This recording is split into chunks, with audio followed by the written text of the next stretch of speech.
नमस्कार, मैं हूं आरशी। आप देख रहे हैं ताजा तरीन खबरों के साथ न्यूज प्लस। कोरोना संक्रमण की दूसरी लहर नियंत्रित होने के बाद उत्तर प्रदेश की योगी सरकार औद्योगिक आर्थिक गतिविधियों को और तेज करना चाहती है। इसी के तहत ऑनलाइन स्वरोजगार संगम कार्यक्रम में मुख्यमंत्री योगी आदित्यनाथ ने हिस्सा लिया और एमएसएमई इकाइयों को ऋण वितरित किया। देखिए रिपोर्ट। कोरोना संक्रमण की दूसरी लहर नियंत्रित होने के बाद उत्तर प्रदेश की योगी सरकार औद्योगिक आर्थिक गतिविधियों को और तेज करना चाहती है। इसके लिए सूक्ष्म लघु एवं मध्यम उद्यम विभाग द्वारा आयोजित ऑनलाइन स्वरोजगार संगम कार्यक्रम में मुख्यमंत्री योगी आदित्यनाथ ने प्रदेश की 31,542 एमएसएमई इकाइयों को 2505.58 करोड़ रुपए ऋण वितरित किया। इसके साथ ही भदोही, मुरादाबाद, गाजियाबाद, मिर्जापुर, मैनपुरी, मऊ, आगरा, बिजनौर और मुजफ्फरनगर के 73.54 करोड़ रुपए के जिला उत्पाद सामान्य सुविधा केंद्र का शिलान्यास व पोर्टल का शुभारंभ किया। मुख्यमंत्री योगी आदित्यनाथ बुधवार को अपने सरकारी आवास से ऑनलाइन स्वरोजगार संगम कार्यक्रम से जुड़े। उन्होंने कहा कि एमएसएमई और निर्यात प्रोत्साहन विभाग ने रोजगार सृजन के क्षेत्र में अच्छा काम किया है। मैं सबसे पहले विभाग को इस बात के लिए बहुत बहुत धन्यवाद देता हूं कि इन्होंने कोरोना महामारी के दूसरे लहर में जैसे ही पब्लिक को रिलीफ मिली है, लोन मेला का आयोजन स्टेट लेवल बैंकर्स कमेटी के साथ आयोजित करते हुए प्रदेश के 31,000 से अधिक यूनिट को आज 2,500 करोड़ रुपए से अधिक के ऋण वितरण के इस कार्यक्रम के साथ जोड़ा है। या फिर आत्मनिर्भर भारत पैकेज के अंतर्गत भी सभी प्रकार के एमएसएमई यूनिट को बैंकों से आसान किस्त पर लोन उपलब्ध कराने की व्यवस्था, ये सभी कार्यक्रम हुए और विगत वर्ष बहुत सफलतापूर्वक ये कार्यक्रम हमारे आगे बढ़े थे। केंद्र सरकार ने पूरे देश के अंदर भरपूर सहयोग राज्य सरकारों को किया, चाहे वह दवा का हो, चाहे वह वेंटिलेटर्स का हो, चाहे वह टेस्टिंग का हो और चाहे आज वैक्सीनेशन के कार्यक्रम को सफलतापूर्वक आगे बढ़ाने का। सेकेंड वेव के दौरान हम लोगों ने भी देखा कि स्वतःस्फूर्त भाव के साथ बंदी की कार्यक्रम को हमारे व्यापारिक संगठनों ने आगे बढ़ाया। उसके लिए हमें लॉकडाउन लगाने की आवश्यकता नहीं पड़ी। हमने सामान्य कोरोना कर्फ्यू लगाया, आवश्यक वस्तुओं की किसी प्रकार की किल्लत न होने पाए, सामान्य नागरिक के आवागमन में किसी प्रकार की बाधा न हो, बड़े उद्योग हों या फिर सूक्ष्म लघु मध्यम उद्यम, इनको बंद करने की नौबत न आने पाए, सप्लाई चेन कहीं न टूटने पाए। इन सभी पे एक प्रयास किया गया और उत्तर प्रदेश का यह मॉडल बहुत सफल रहा। हमने लॉकडाउन नहीं लगाया, लगभग 1 महीने तक हम लोगों ने कोरोना कर्फ्यू लगाया। कोरोना कर्फ्यू में उद्योग हमारे चलते रहे, खेती बाड़ी का काम चलता रहा, आवश्यक सेवाएं चलती रही, इमरजेंसी सेवाएं चलती रही और कोरोना के संक्रमण की चेन को भी हर एक स्तर पर ब्रेक करने के लिए सरकार के द्वारा जो कार्य योजना तैयार की गई थी, उसका परिणाम बहुत सफलतापूर्वक हमारे सामने है। लेकिन साथ साथ जीवन के साथ साथ जीविका भी बचे, इसकी भी चिंता करनी है। तो जीवन को बचाने के लिए और जीविका को बचाने के लिए प्रधानमंत्री मोदी जी के नेतृत्व में जो अभियान प्रारंभ हुआ, जीवन को बचाने के लिए वैक्सीन सबसे बड़ा माध्यम है और जीविका को बचाने के लिए आत्मनिर्भर भारत के अंतर्गत जो पैकेज घोषित हुआ था, वह सबसे बड़ा सहारा है। इन दोनों को मिलाकर के जब हम कार्य करेंगे तो उसके परिणाम बेहतर आएंगे। मुझे बहुत प्रसन्नता है कि विभिन्न योजनाओं को लेकर के जो कार्यक्रम आगे बढ़े हैं, चाहे वह मुख्यमंत्री युवा स्वरोजगार योजना हो, विश्वकर्मा श्रम सम्मान हो, एक जनपद एक योजना की योजना हो, प्रधानमंत्री रोजगार सृजन कार्यक्रम हो, ये अनेक योजनाएं एक साथ लागू हो रही हैं आत्मनिर्भर भारत की परिकल्पना को साकार करने के लिए कि जब हम 31,000 से अधिक यूनिट को 2,500 करोड़ रुपए से अधिक का लोन वितरित कर रहे हैं। इसमें हर तबके का व्यक्ति आ रहा है और मैं विश्वास के साथ कह सकता हूं, जैसे स्टेट लेवल बैंकर्स कमेटी ने यहां पर रुचि लेकर के इतनी जल्दी अभी देश के अंदर और दुनिया के अंदर कोरोना के सेकंड वेव से ही लोगों को मुक्ति नहीं मिल पाई। यूपी में मुक्ति देने के कगार पर हम खड़े हैं। हमारे एक जनपद हमारा ऐसा भी है जो कोरोना से मुक्त हो चुका है। हमारे 52 जनपद ऐसे हैं जहां केवल सिंगल डिजिट में कोरोना के पॉजिटिव केस आए हैं। 12 जनपद ऐसे हैं जहां आज एक भी पॉजिटिव केस नहीं आया है।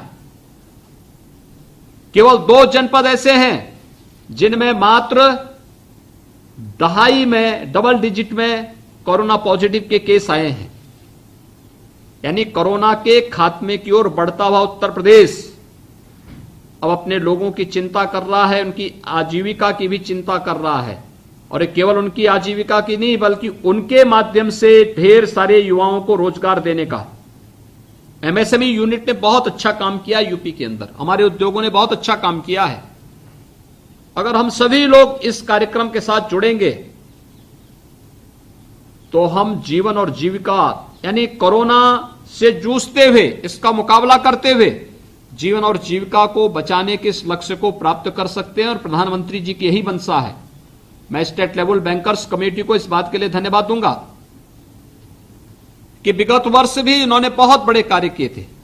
मुझे भय था कि फर्स्ट वेव के बाद, फर्स्ट वेव के समय प्रदेश के अंदर 40 लाख माइग्रेंट लेबर आए थे और मुझे भय था कि ये लोग वापस जाएंगे, फिर वापस जैसे उन राज्यों में कोरोना आएगा ये लोग फिर वापस आएंगे।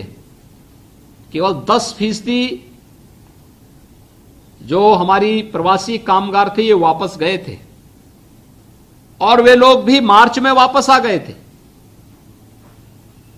उन लोगों ने यूपी के अंदर ही काम ढूंढा, यूपी के अंदर ही उनको कार्य मिला और कार्य का सबसे बड़ा आधार, यूपी कृषि प्रधान तो पहले से ही है, लेकिन उत्तर प्रदेश के अंदर हमारी एमएसएमई यूनिट को जो सुविधाएं दी गई या यहां पर जो हमारा युवा, हमारी माताएं बहनें इस क्षेत्र में आगे आई, आज उसका परिणाम है कि ज्यादातर युवा अपनी प्रतिभा और अपनी ऊर्जा का लाभ उत्तर प्रदेश को दे रहा है और उत्तर प्रदेश आज आत्मनिर्भर भारत की परिकल्पना को साकार करने के लिए इस अभियान के साथ निरंतर जुड़ करके आगे बढ़ा रहा है।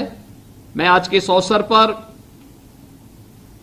सभी जनपद स्तर पर भी मैं इस बारे में कहूंगा, हमारा जिला प्रशासन, जिला उद्योग के साथ मिलकर के हमें वहां पे एमएसएमई यूनिट के साथ बैठना चाहिए, वहां मैपिंग करनी चाहिए। डिस्ट्रिक्ट लेवल बैंकर्स कमेटी के साथ हमारी निरंतर बैठक हो और हम उनके साथ बैठक करके इस बात को सुनिश्चित करें कि ऋण प्रदान करने की जो हमारा सीडी रेशियो है इसके अनुसार हम हर एक जनपद के लक्ष्य को तय करते हुए अधिक से अधिक युवाओं को इस क्षेत्र में आगे बढ़ाने के लिए प्रेरित करें। देखिए, पैसा बैंक में रखे जाने से वह बढ़ेगा नहीं, ये जब सर्कुलेशन में आएगा, मार्केट में आएगा, पूंजी ही पूंजी को बढ़ाएगी और मुझे लगता है हमें इसको आगे बढ़ाना पड़ेगा, इस दिशा में प्रयास करना पड़ेगा। इसके बेहतर परिणाम सामने आएंगे। जैसे स्टेट स्तर पर इस कार्रवाई को आगे बढ़ाया गया है, जनपद स्तर पर भी इस प्रकार के लोन मेलों के कार्यक्रम हो, माननीय सांसद, माननीय विधायकों को उस कार्यक्रम के साथ जोड़ा जाए, प्रभारी मंत्रियों को इस कार्यक्रम के साथ जोड़ा जाए। हमारा प्रयास होना चाहिए, 75 जनपद हैं तो कम से कम 75 लोन मेले अगले 1 महीने के अंदर प्रदेश के अंदर आयोजित हों और वहां पर हम उन लोगों को जो इस फील्ड में काम करना चाहते हैं, बहुत कुछ है, बहुत पोटेंशियल है उत्तर प्रदेश में, केवल उसको एक मंच दे देना है, एक प्लेटफॉर्म दे देना है। उस प्लेटफॉर्म को देने के लिए आप सभी आगे आएंगे, मेरा विश्वास है। कश्मीर जो देश की शान है, यहाँ की प्राकृतिक सुंदरता का क्या कहना। आजकल बॉलीवुड के फेमस सिंगर ऋचा शर्मा कश्मीर में हैं और कश्मीर की सुंदरता के बारे में बात कर रही हैं और एक बेहतरीन गाना भी गा रही हैं जो उसी लोकेशन पर फिल्माया गया था। कौन सा है वो गाना, आइए उन्हीं की आवाज में सुनते हैं। तेरे बिना जिंदगी से कोई शिकवा तो नहीं, शिकवा नहीं, शिकवा नहीं, शिकवा नहीं। I feel so blessed because ये जो लोकेशन है जहाँ मैं गाना गा रही हूँ, actual song by Lata ji film Aandhi से इसी लोकेशन पे शूट हुआ है। मैं हूँ इस वक्त कश्मीर की खूबसूरत वादियों में और ये है एक बहुत ही खूबसूरत द बेस्ट व्यू रिजॉर्ट जिसमें मैं रुकी हुई हूँ 11 दिन से और आज मैं वापसी की ओर हूँ। मुझे बहुत बहुत बहुत खूबसूरत तरीके से यहाँ पे मेहमान नवाजी मिली, मेरा ख्याल रखा गया, बहुत सारा प्यार मिला। एक तरह से मैं बहुत इमोशनल होके अपने मुंबई शहर वापस लौट रही हूँ, लेकिन इसी उम्मीद के साथ कि मैं बहुत जल्दी कश्मीर में आऊँगी और आती ही रहूँगी। यहाँ बहुत अच्छा लगा, सब लोग बहुत प्यारे हैं, बहुत ही अपनापन है, बहुत ही ख्याल करते हैं, बहुत ही ध्यान रखते हैं और हर जिस तरफ भी नज़र जाती है, चाहे मैं राइट में देखूं चाहे मैं लेफ्ट में देखूं, हर जगह सिर्फ प्यार ही प्यार है। तो जो लोग भी कश्मीर आना चाहते हैं वो ज़रूर आएँ और यहाँ आके सुकून पाएँ, क्योंकि मैं तो ढेर सारा सुकून अपने साथ अपनी बाहों में समेट कर ले जा रही हूँ। अभी के लिए बस इतना ही। देखते रहिए न्यूज़ प्लस और सब्सक्राइब कीजिए न्यूज़ प्लस 24/7। नमस्कार। न्यूज़ प्लस 24/7 को सब्सक्राइब कीजिए और देखते रहिए ताज़ा तरीन खबरें।